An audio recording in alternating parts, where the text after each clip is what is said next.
O ego age na mente como o executor da realidade, medindo as demandas do ID com as restrições do mundo exterior. Ele funciona no consciente e também no inconsciente, buscando equilíbrio entre os desejos impulsivos do ID e das exigências da sociedade.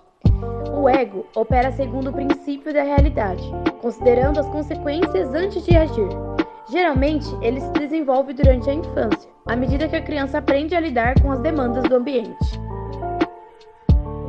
Então, o ID é a parte da mente que quer a gratificação imediata de todos os seus desejos e necessidades. Ele é movido pelo prazer. Ele é meio aquela natureza do homem, ou o homem é o lobo do seu próprio homem, porque o homem se descobre uma pessoa que, diante da moral, da ética, das leis, ele encontra no ID algo que não é correto, algo que não é bom, algo que é sem freios. O ID é mais ou menos como você se imaginar vivendo uma eterna infância. Quando você chorava, se tinha e arrancava um boneco das mãos de um amigo porque o brinquedo, dava um pontapé no gatinho da avó porque ele tinha miado de um jeito diferente. Bebês estão sempre com o ID no controle, já que é a única instância psíquica que, segundo Freud, está presente desde o nascimento. Ou seja, não que seja algo ruim, mas no caso dos bebês, é o único instinto que eles têm de atender às necessidades. E isso não é ruim, isso muito pelo contrário, é bom, porque se eles estão com fome, eles vão chorar querendo se alimentar. E, contudo, ao longo do crescimento, a gente vai conseguir ver como que o ID, vai ser tratado através das morais, das regras. E isso está no próximo ponto, que é o ego.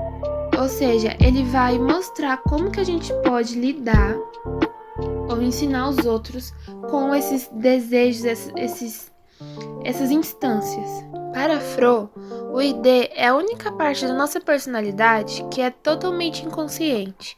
É onde se escondem os nossos pensamentos mais ogros.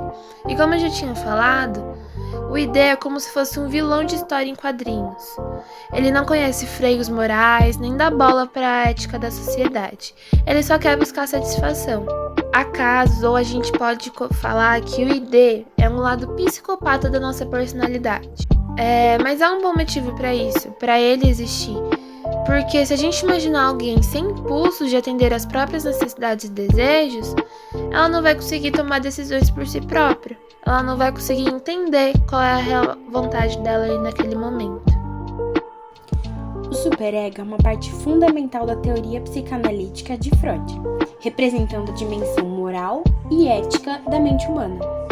Ele sugere que durante a fase fálica do desenvolvimento psicossexual, geralmente entre os 3 e 6 anos de idade, é o momento em que a criança internaliza os valores, normas e regras transmitidos pelos pais e também pela sociedade sob ela.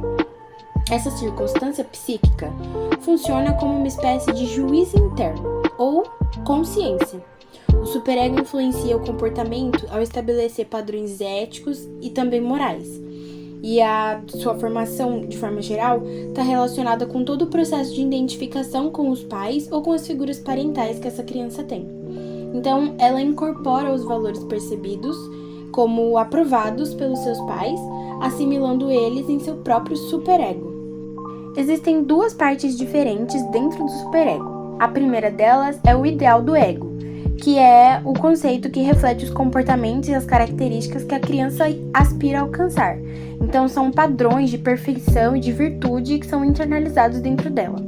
E o segundo é a consciência moral, onde ele representa as regras e proibições internalizadas. Muitas vezes, essas regras são provenientes da autoridade parental ou da cultural. E essa é uma partezinha do superego que emite as características e os sentimentos de culpa, quando o indivíduo considera que violou essas normas. O superego desempenha um papel vital na regulação do comportamento, exercendo pressões e também influências sobre o ego, enquanto o ego busca um equilíbrio entre os impulsos do ID e também entre as demandas do superego. Esse último pode criar conflitos internos, quando seus padrões morais são desafiados. É muito importante notar que a rigidez ou a intensidade do superego pode variar muito de pessoa para pessoa, influenciando a personalidade e também a capacidade de lidar com conflitos éticos e morais ao longo de toda a sua vida.